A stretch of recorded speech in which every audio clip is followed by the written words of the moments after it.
Welcome back Welcome back. to our celebration of 26 years. Anniversary. Cancerversary. Cancerversary. Yeah. I'm going to add even more to it. I'm going to call this my golden Cancerversary. And let me tell you why. Tell me why. For your birthday, like your golden birthday is like if you're born on the 15th, it's when you're 15. Okay? Oh, I didn't know this. I didn't think you probably did. But I thought it's 25 years is gold, right? well, that's anniversaries. Oh, okay. So I'm kind of combining the two. So because this is my 26th anniversary, I now have lived for 26 years without cancer and 26 years with metastatic breast cancer.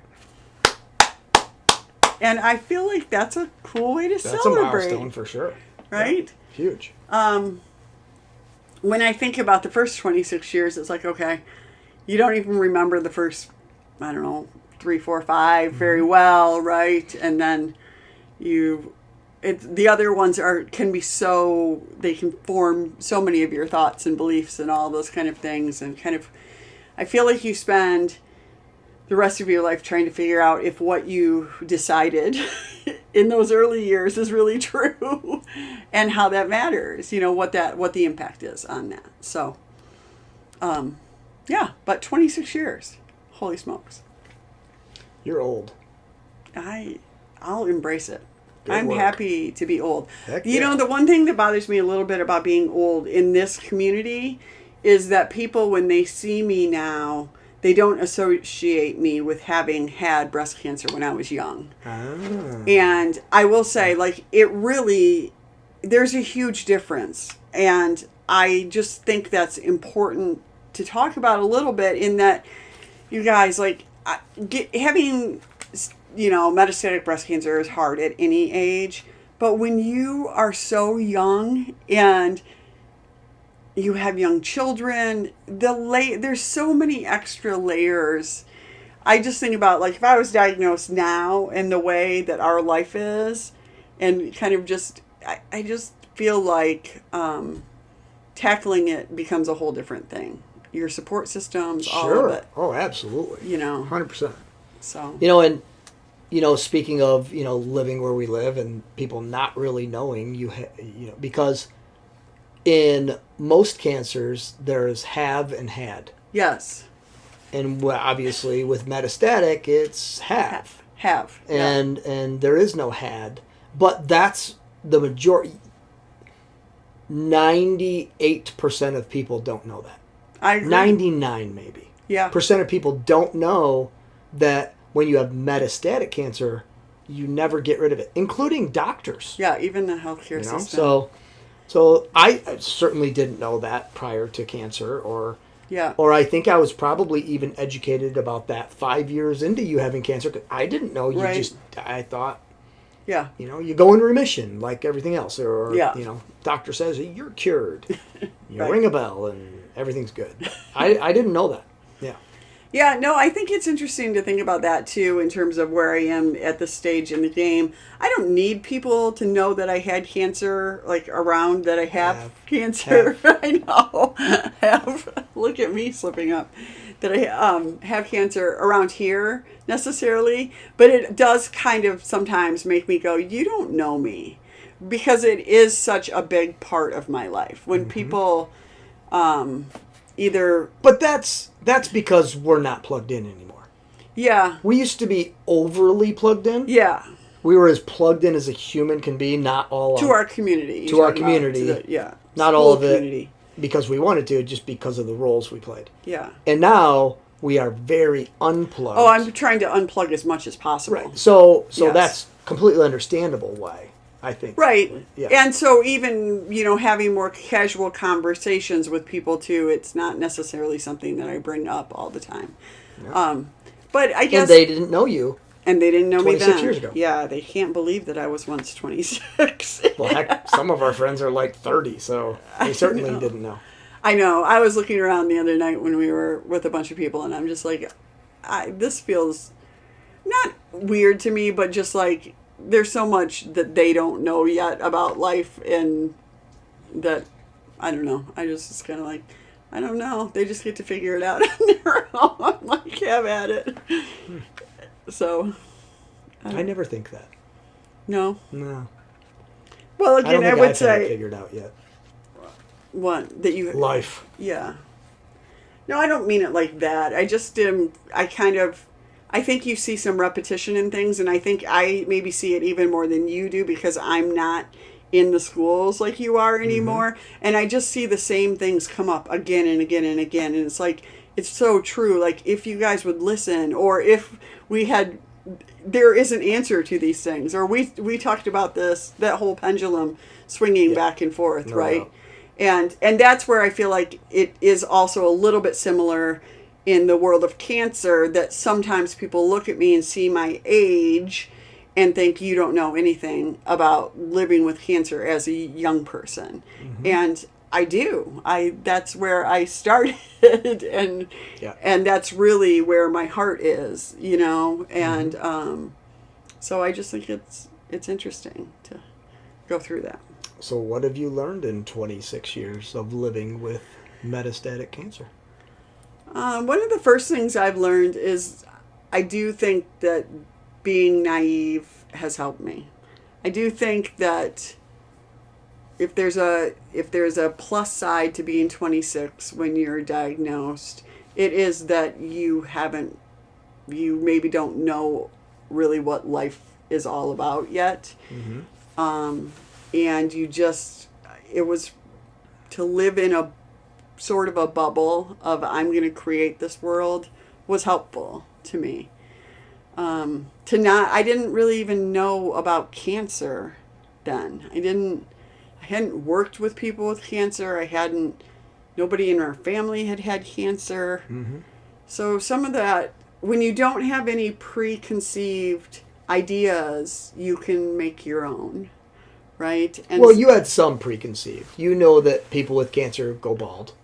Yeah. And I mean, we talked about that. Chemo makes you throw up. I mean, those were like the golden and mostly for ones. movies. Right? Yeah, but not like a personal experience with it.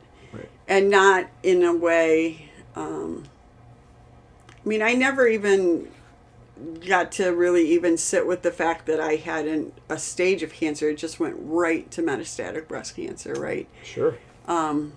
It didn't get worse. No. It just didn't get better for it did get worse for the first week. Wow. It got so much worse, right? I do think about, too, the fact that, like, your life really can change with a phone call. Like, we did get a phone call saying that I had cancer. We don't tell that story as often, but I remember, I mean, it was our home phone. I remember back, you would have more than one phone. I remember Meredith, our doctor, asking if you could get on the other line, like, to listen, too. Yeah, that was weird because we were in two different rooms. Yeah, I remember getting that too. News in two different rooms. Yeah. Yeah. Where were you? I was in the bedroom. I thought I was in the bedroom. Turns out memory is not overly clear. Huh. That's interesting.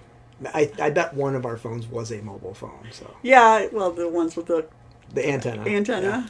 Yeah. Not a cell phone. No cell phones. Yeah. I was also, when you were talking about that, do you think it was also a blessing that there was not internet like today? Yes and no. Yes, in that, again, from the staying naive part of things is easier, but no in terms of finding helpful information. Right. Or finding somebody. I mean, if I got a letter in the mail, you guys, from a woman who sent me a cassette tape of a meditation. The amount of work that was for her was a lot. It's so funny. My son was mailing a letter yesterday, and he is like, this seems like a lot of work. I'm like, yeah. And that's how it always was, right? So being able to connect with people who had been through it and were still alive would have been great.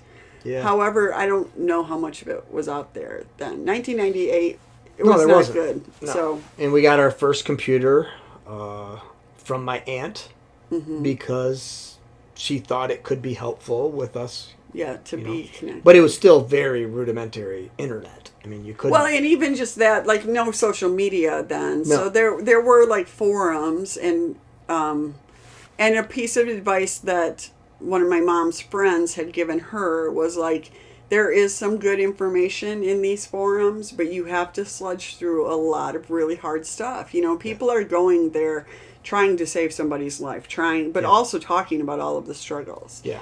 So she just said it needs to be somebody that can kind of compartmentalize that and find the good in the bad. My mom was the perfect person for that. Yeah. She's always been able to do that. So, I think there's both in that. I think the other thing, and this is probably a newer thought that I've been having, because I've backed off social media, and I feel like it does sort of makes me want to connect with people around me a little more. I bet. So I think whenever you can build real relationships, in-person relationships, that's a benefit, to just all of us. And so social media sometimes makes you feel like you've been engaging with people, but it's not the same type of exchange, I feel like. Definitely agree with that. Yeah. So what about,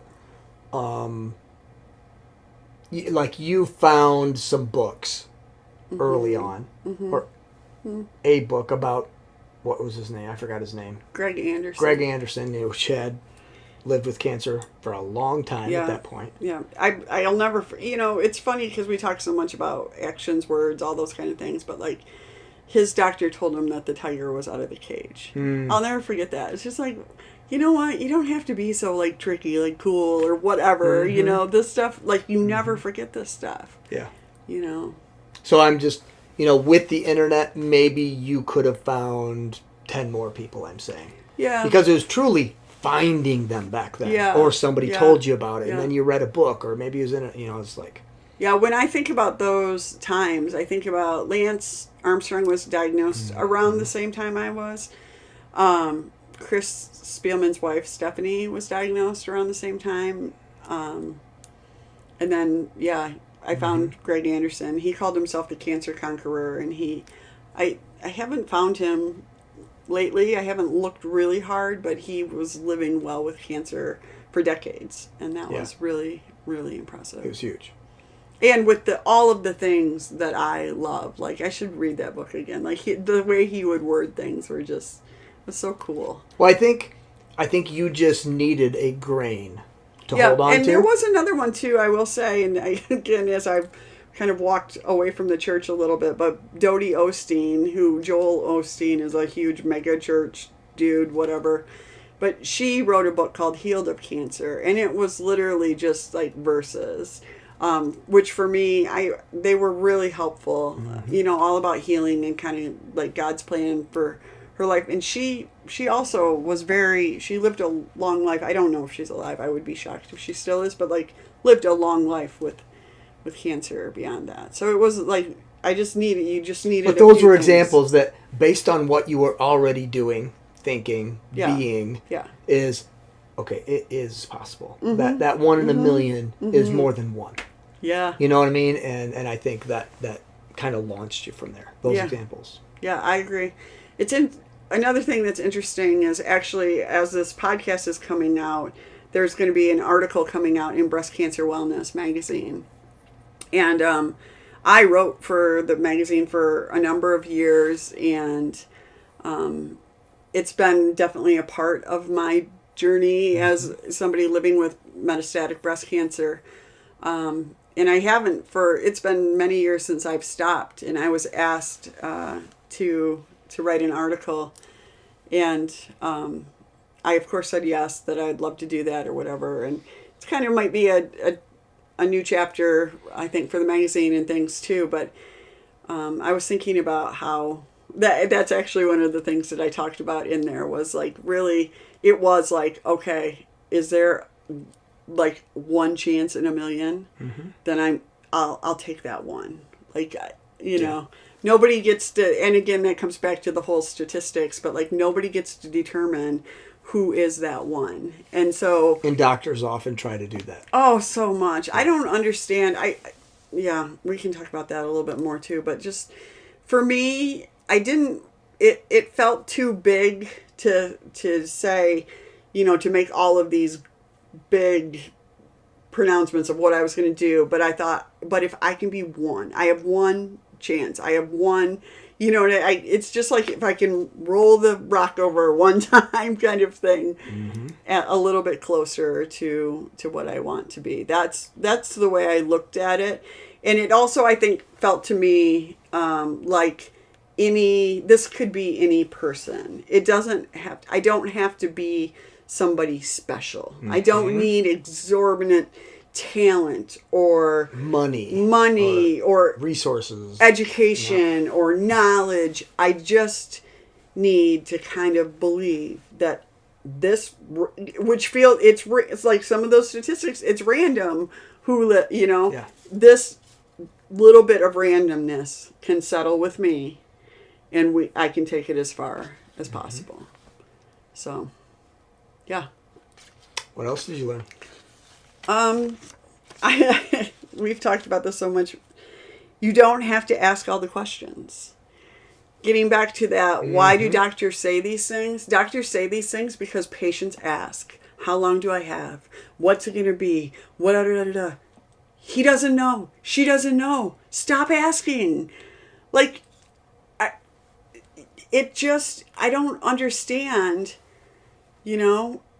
why there's such a need for you to be told how long you have to live. What's it going to change? How's it going to change anything for the better? And honestly, you can get hit by a bus tomorrow. I watched it on TV yesterday.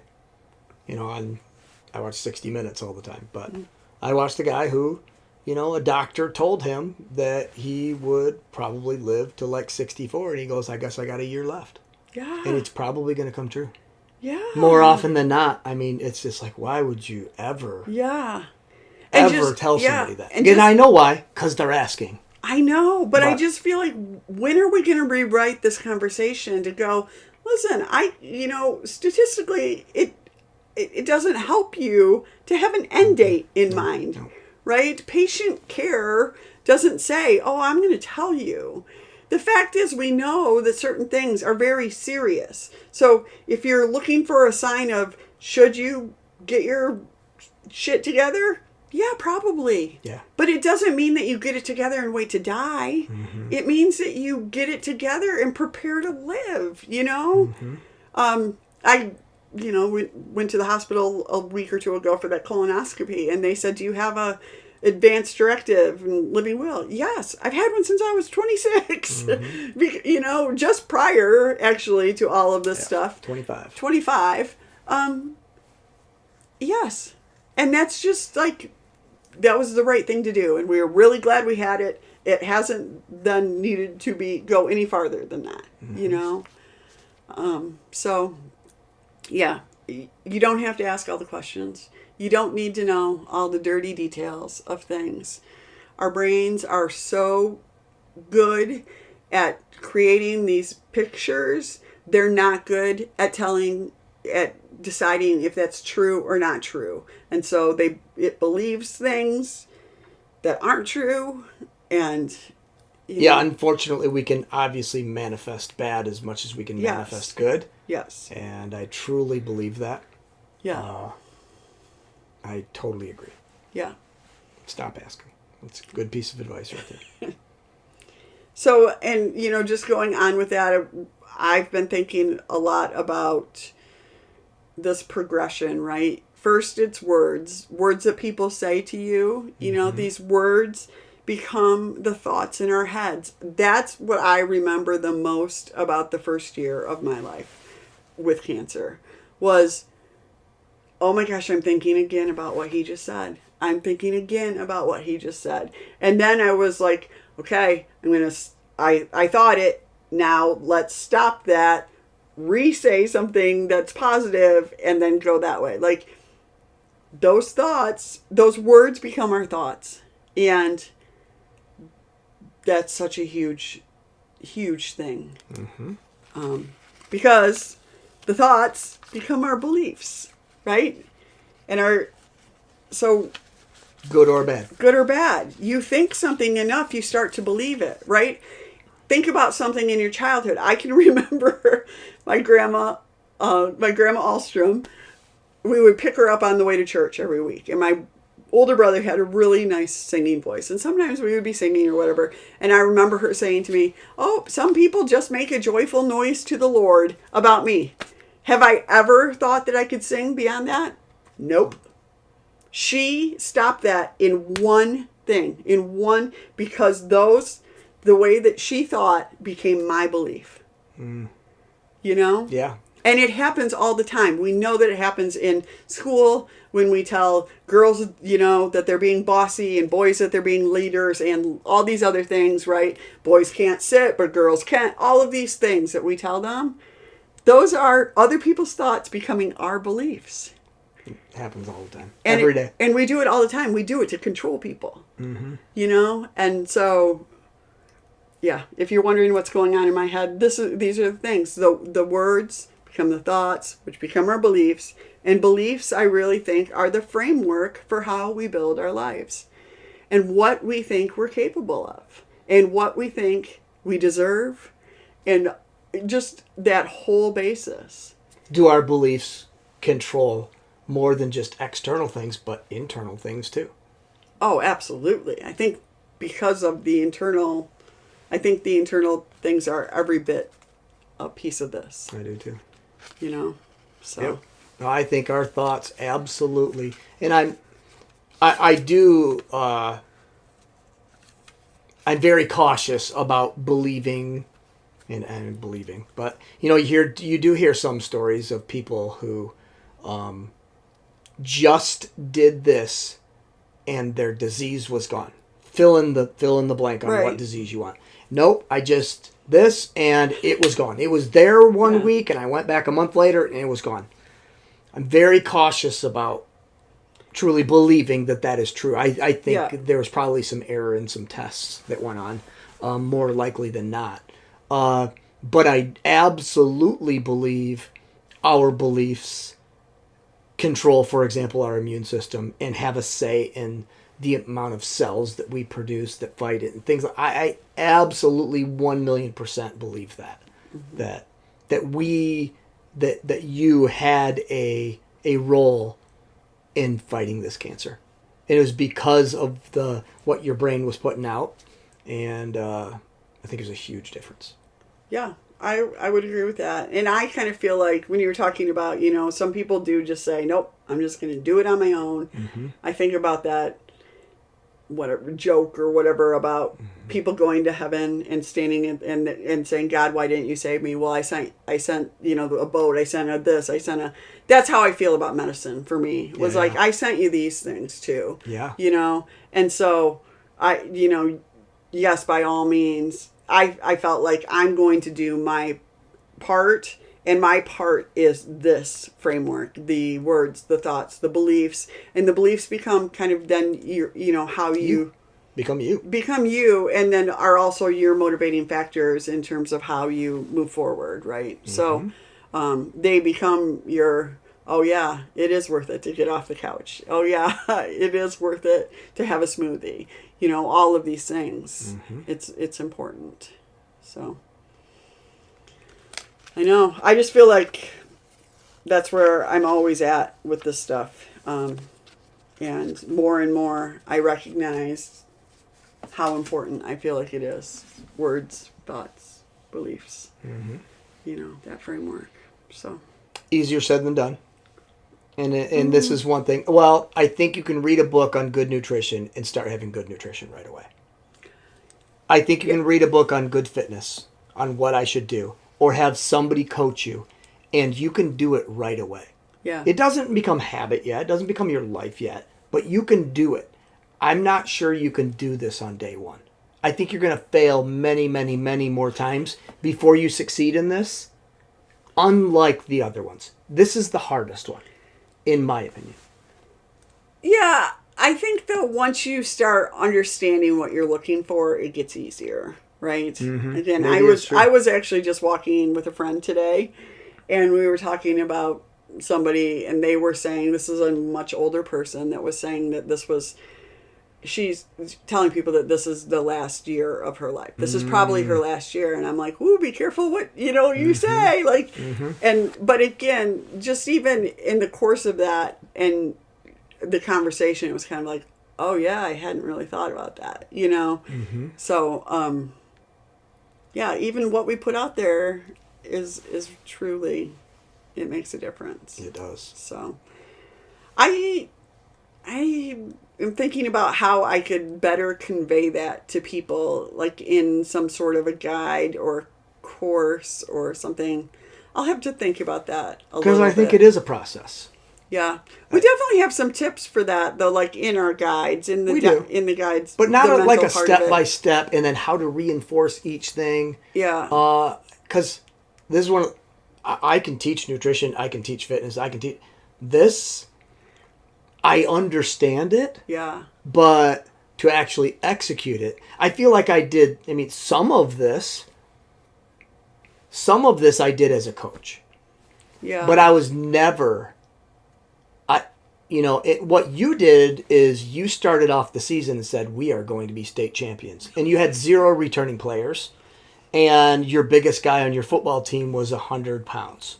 And you said, we're going to win a state title. We could be the one. That's what I'm saying is I never had the guts to do that. I think that's what the guts comes from from desperation. And just choosing, okay, sure. I'm just going to go all in on this. But I think more people than not with desperation turn away. No, I agree with that. Okay. I would agree with that. And then I think it becomes awareness, right? Like when you're talking about coaching, you're aware that you don't want your players focused on certain things. So therefore, you're not going to go in at halftime and say, we're getting killed. Yeah. We're not going to win, right? You're going to shift their awareness to the things they can control, to the things that they, might be able to make a difference, all of that kind of stuff. It is similar in that. You do this. Yep. Like, we're going to look at this. Yes. Yep. First down. 10 yards.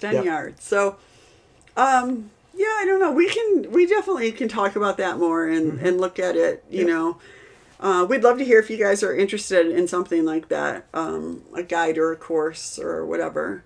But I think that could be very valuable to people who want to get better at that. I agree. So, here's the 26 more. I agree. Ooh. Okay. I got 26 more in me. Yeah, you do. Yeah. Okay. I'm not the best at math, but I can do that math. Yeah. So yeah. All right. We have not made a decision what we're doing, but I will be back another week or so, and we might take a little break at some point, but who knows? If you guys want to, you can check out the Breast Cancer Wellness article. It will be out, I think, both in digital form and as a real magazine. I think they're putting me on the cover even. So, and we need more subscribers, like especially YouTube. Even if you don't listen to this on YouTube, would you please go and subscribe to YouTube and subscribe? It doesn't cost anything, and it really helps us. It would really help us. And if you could tell your closest 1,000 friends to do it too, that would really help us. Yeah, we could. You guys, the most valuable thing you could do for us is share this and have other people tune in and start listening. Both the Spotify, Apple, whatever you're listening on, but YouTube is a huge one. Yeah. And like you said, I subscribe to channels that I go there once every 6 months sometimes or whatever. That does help them, and I'm happy to do it. So. Yep. All right. Well, have a good week. I hope it's not too crazy with all the holidays and all that fun stuff. But all right, we'll see you next time. Yep.